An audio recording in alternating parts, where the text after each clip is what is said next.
በጣም ጎበዝ ተማሪ ነበርኩኝ ጻፊ ያደረጉኝ ግን በክርስትና የጠመዱኝ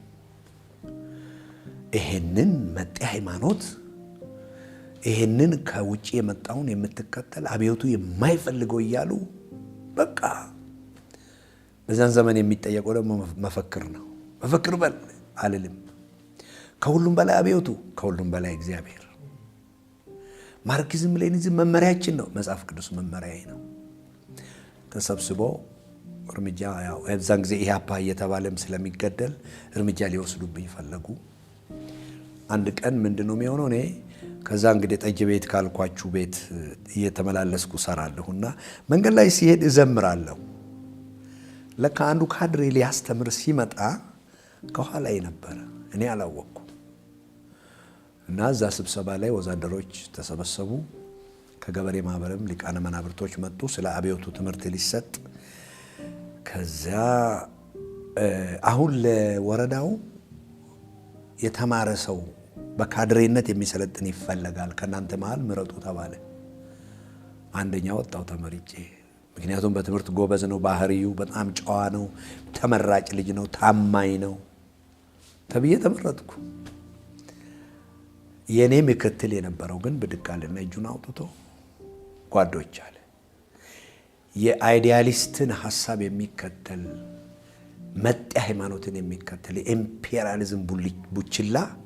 እንዴት ለአብዮቱ ካድሬ ይሆናል ሲል ህዝቡ ሁሉ ደነገጠ ወዲያው ካድሬው አሃ ነው እንዴ ጧት ከኋላ የርኩ ያላዘነ ሲሄድ ሰምቼዋለሁ እሱ ነው አለ ዛሬ አብዮቱ እርምጃ ይወስድበታል እሱ ላይ አሉኝ በቃ ወሰነ ሽጉጥ አወጣ ህዝቡን በተነ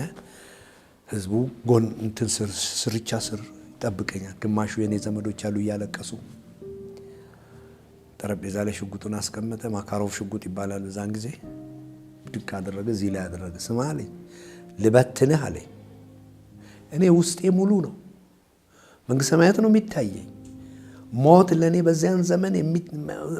መከራ አይመስለኝም መቼ ሞት መጥቶ ወደ እግዚአብሔር መንግስት በሄድን የሚል ነው መዝሙሩ ሁሉ በትነኝ አልኩት ለምን አለኝ ወደ ጌታ ይሄዳለሁ አሃ በኔ ምክንያት ትሄጃለሽ አለ